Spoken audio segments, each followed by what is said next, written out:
never made it, but I know what it takes. I'm motivated by a mix of emotion. Got my statement, and I'm reading it slow so I can understand it fully. Appreciate my standing, go out of this world and right on time. Oh, never in my life have I seen the sky light up like this. I'm far away from Earth and I wanna know if you exist. Mission control, do you read me? Send me my coordinates lately. Mission control, am I drifting? Tie me to someone who will love me, yeah. Wait, I think I'll last a bit longer. Find another. Welcome everyone. Welcome everyone. Welcome everyone to another Ref Brandon and the Todd family YouTube video. Wherever you are, whatever you may be doing, thank you so much for making Ref Brandon and the Todd family a part of your day. We always greatly appreciate it. It's a Tuesday, and today here on the channel we're going to be discussing a little bit of the Braves' bad week that they had last week, and we'll do that coming up here in a couple of minutes. But first, let's talk about the NASCAR race from Sunday from Michigan International Speedway. After the race on Sunday, 23 races have been ran so far this year, so only 3 more races until the chase for the Cup starts. If you're a NASCAR fan, you know that September is always when they start their playoffs. Kevin Harvick came home with the win. Now, he won 9 races in 2020, but he had not won a race since then until Sunday. And Kevin Harvick winning gives us 15 different winners this season. It's the best parity I've ever seen in my 27 years of watching the NASCAR Cup Series. Darrell Wallace Jr. comes home second. I believe that's his 4th straight top 10. Denny Hamlin third. Joey Logano 4th. And Ryan Blaney was 5th. Martin Truex Jr. 6th. Kyle Larson 7th. Eric Jones 8th.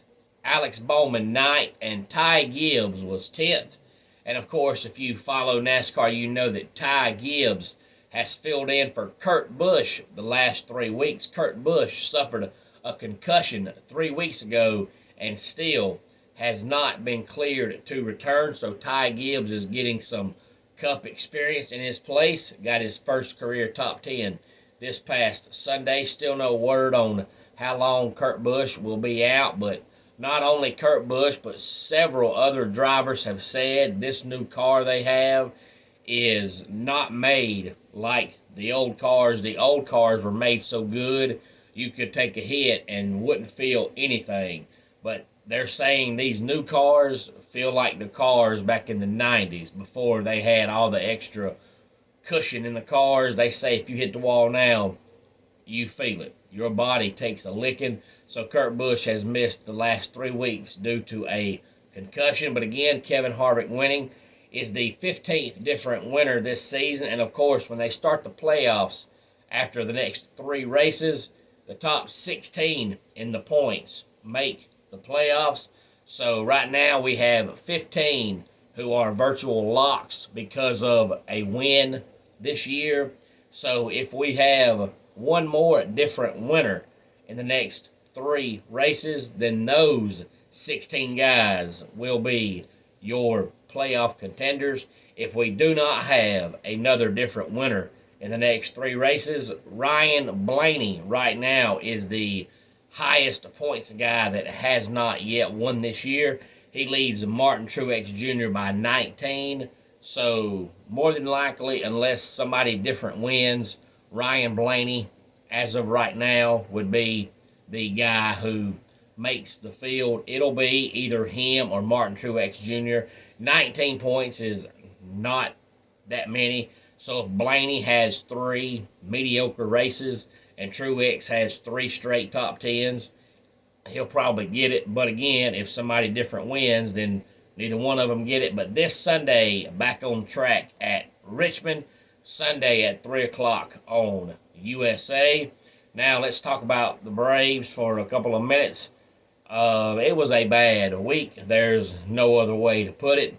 I think the Braves realize now that this Mets team is different than the Mets teams from the past 10 years. The past 10 years, the Mets pretty much look good on paper every year, but then they get on the field and they just never perform. But this year, it's the second week in August now, and they're the second best team in baseball. Third, if you want to count the Dodgers. To me, the Mets right now are playing better than the Dodgers, but of course none of that matters come playoff time. But it is clear right now the 3 best teams in baseball are the Dodgers and the Mets and the Yankees. But the Braves still sitting pretty solidly right now in wild card shape as long as they continue to play well. But they were off last night. But they did kick off the week 6.5 games behind the Mets in the National League East because they just played the Mets in a 5-game series Thursday through Sunday, with Sunday being the last game. Saturday was a doubleheader, so you had 5 games in 4 days, and the Braves lost 4 of the 5 games. So they're now 6.5 games back in the division. If they're going to make up any ground themselves, they're going to have to do it next week because they play the Mets next week, and then they won't play the Mets again until October. So unless you expect the other teams that they play to beat the Mets, if the Braves are going to catch the Mets themselves, they're going to have to do it next week in next week's 4-game series. But again, 6.5 games out in the division right now.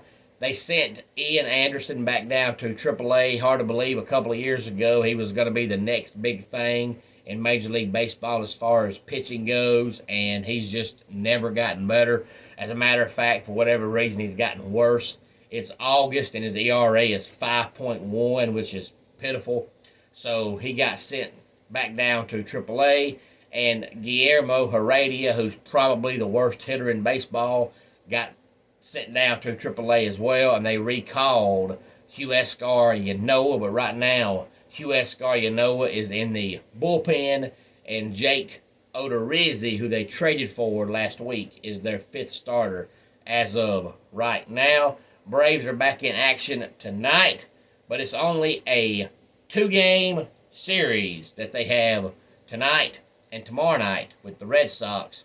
And then, for whatever reason, they're off again on Thursday. And I say that because there's several times in baseball that teams get a Monday and a Thursday off. But it's weird this time because they play the Red Sox tonight and tomorrow. Then they're off on Thursday. And then they play the Marlins in a 4-game series starting on Friday. Because just like the doubleheader against the Mets this past Saturday, this Saturday they have a doubleheader with the Marlins on Saturday. So you got one with the Marlins on Friday, 2 games on Saturday, and 1 game on Sunday. To me, it would have made more sense just to play a 4-game series Thursday, Friday, Saturday, and Sunday. So hopefully the Braves have a good week this week again, sitting 6.5 games out right now in the division. So the division is still within reach. It's still doable. It's still winnable. But like I said, after the series with the Mets next week, you don't play the Mets again until October. So there's really not much you can do. You have to hope that other teams beat the Mets and you keep winning your games in your series. So if you want to make up ground on the Mets by yourself, you have to do it in that 4-game series next week. Any thoughts on NASCAR or the Braves, please feel free to let me know. Let's go ahead and get our dad joke of the day in here. How does a bomb interrupt a conversation? It butts in. And that wraps it up for today's Ref Brandon and the Todd Family YouTube video. Until next time, it's Ref Brandon saying, just like in pro wrestling, life can be over by the count of 3. Tell your friends and family how much you love them. Bye.